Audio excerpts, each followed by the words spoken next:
Sa oras na ito ay magbibigay tayo ng update hinggil dito sa balita na kumakalat ngayon ang ibinulgar po ni Congressman Mike Defensor, kung saan nauna niyang ipinahayag na ang Commission on Audit ay nagdeklara na ng 8 billion pesos na disallowance o notice of disallowance laban po sa expenditures ng Department of Agriculture, at sinundan ito ng almost 1 billion pesos na notice of disallowance sa Commission on Higher Education. Ay samantalang sa DSWD pala ay mahigit 10 billion pesos po ang notice of disallowance and notice of suspension mula sa Commission on Audit. Ibig sabihin po mga kababayan ay kapag nag-issue ang Commission on Audit ng notice of disallowance or notice of suspension, mayroon pong nakikita na mga probable cause or initial findings ng anomalya at pagkakaroon ng tinatawag na practices related to graft and corruption.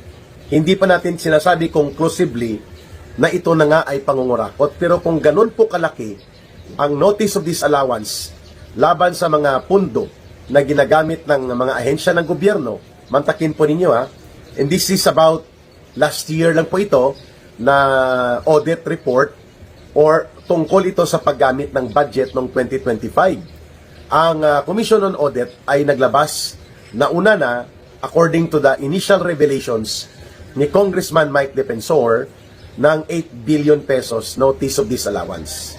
Ang sa Commission on Higher Education, almost 1 billion pesos.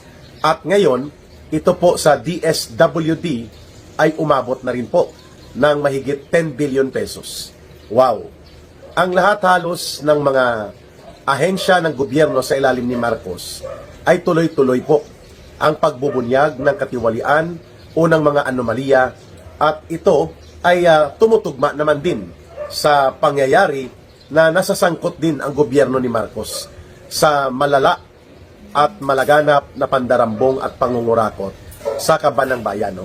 We're talking about the 1.4 trillion pesos flood control projects na karamihan ay naging ghost flood control at naging substandard at iba pang mga infra projects.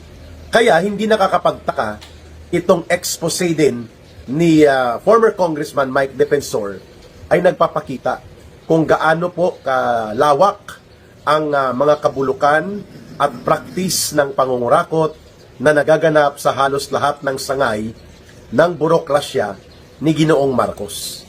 At ito ay nagpapahiwatig kung bakit tuloy-tuloy din po ang pagdausdos pabulusok pababa ng kanyang trust and approval rating. Sapagkat hindi po maitatanggi mga kababayan ang sistematiko at magkakadugtong na pattern ng pangungurakot ay talaga namang tumatambad at nabubulgar sa halos araw-araw na umiiral itong administrasyon nila Marcos at nila Romualdez. Ayan. Kaya kahapon din po, pinotakti ng pagpupuna ng mga mamamayan itong naging pahayag din ni Marcos na di bali nang umabot ng 100 pesos bawat litro ng diesel at humigit kumulang 90 pesos bawat litro ng gasolina, at ang pagsirit ng LPG at ng kerosene ng tuloy-tuloy habang nagkakaroon ng pagdarahop at talaga namang gumagapang sa hirap ang mamamayan. Ang sagot ni Marcos Jr. nang tinanong siya, normal lang yan dahil may tunggalian sa Middle East na nagaganap. Normal? Normal pa ba na halos gumapang na sa hirap at kagutuman ang mga mamamayang Pilipino, walang regular na trabaho, walang regular na income, at halos hindi makaagapay ang kinikita ng mga manggagawa, at pati na rin po ang mga pobre na mga pamilyang mga mahihirap sa kanayunan? Ang sagot lang ng presidenteng ito, normal lang yan dahil may gera, may tunggalian. Paano kung kukunin mo na o ihatiin mo na ang buwis na 15 pesos per liter para hindi sumirit ng todo ang produktong petrolyo? Paano kaya kung centralized importation and centralized din ang distribution sa mga oil products na ito, gobyerno po ang magtatakda ng landed cost price? Hindi po ginagawa ni Marcos dahil nag-aantay pa daw siya na makakuha siya ng emergency powers to be granted by Congress. Umabot na po ng 3 linggo ang armadong tunggalian sa pagitan ng bansang Iran laban sa Israel at laban sa Estados Unidos. And yet, ngayon pa lang po naisipan ni Marcos na magkaroon ng tinatawag na request for emergency powers.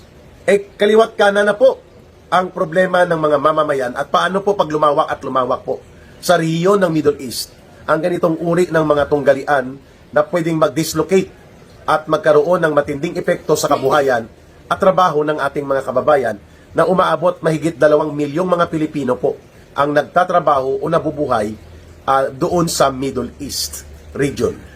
Ayan. So iyan po ang mga issue na nais nating bigyang punto.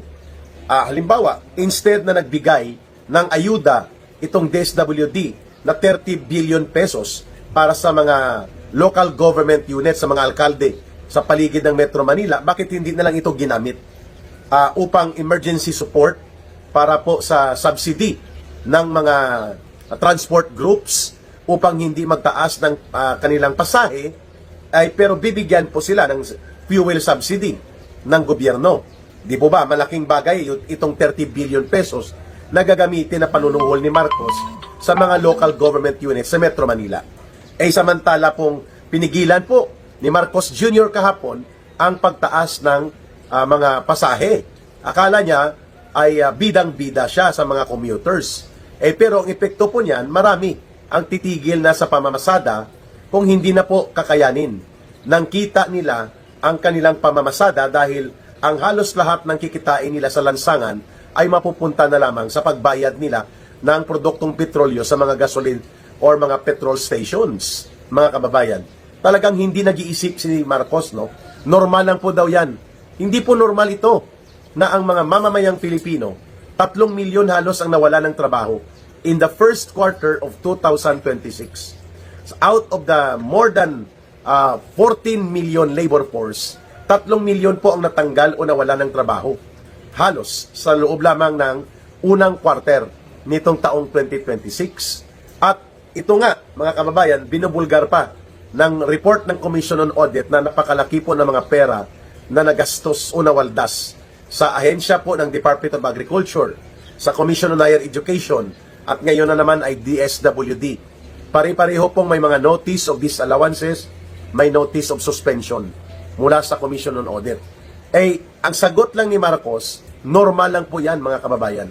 Normal pa po ba ang ganitong kalagayan ng ating bansa na halos lumulunod na o nalulunod na sa kumunoy ng kahirapan ang ating mga mamamayan? Kaya po, mga kababayan, nararapat lamang na tayo po ay magkaroon ng petisyon na mag-resign na si Marcos. Hindi na niya kayang pamunuan pa ng matuwid at matino ang panggobyerno sa Pilipinas. Si Marcos Jr. po ang dahilan kung bakit tuloy-tuloy ang pagdausdos at pagbulusok pababa ng ating mga kalagayang pang-ekonomiya dahil hindi po niya alam kung ano ang mga contingency measures, ang mga nararapat na mga economic measures, ang nararapat na mga emergency actions, kaakibat ng krisis na ito. Matakin mo, hindi naman siya kailangan pa doon sa Amerika, sa Estados Unidos, para kunwari magsasalita siya sa isang pagpupulong sa United Nations. Hindi naman po siya ang pinakasentro doon. Instead na inatupag niya ang krisis ng ating bayan, instead na inatupag niya ang malinaw na pangangailangan ng kagyat na liderato, hindi po niya nagagawa ito. Kaya po, itong 3 malalaking issue na ngayon ay nagkakaroon ng paglalantad. Una, ang tuloy-tuloy na pagbubulgar na nangyayari po sa mga graft and corruption related na mga expenditures na pina-flag down ng Commission on Audit. 3 agencies of government pa lang po ito, Department of Agriculture, Department of DSWD or Social Welfare, at saka yung Commission on Higher Education. Sinabayan pa po ito ng walang pakundangan at walang damdamin na pagbubuhos ng mga pondo na hindi naman kailangan sa kanilang ayuda na diskarte upang bilhin at suhulan ang loyalty ng mga Metro Manila mayors na nagkakahalaga po ang mga ayudang ito sa 30 billion pesos. At ito ngayon, ang pagsambulat ng hindi maapula na parang apoy na naglalagablab na krisis sa produktong petrolyo na pwedeng magkaroon ng malawak na epekto po, mga kababayan, sa mas malaking bahagi ng ating ekonomiya. Sa supply ng pagkain, presyo ng pagkain, sa supply at presyo ng kuryente, at ngayon po, pati ang mga basic services sa transportation ay malubhang apektado na rin po, mga kababayan. Kaya, si Marcos, cool lang, cool. Aba, okay lang po ang maging normal at cool kung mayroon pong mali-maleta na mga limpak-limpak na pera ang taong bayan.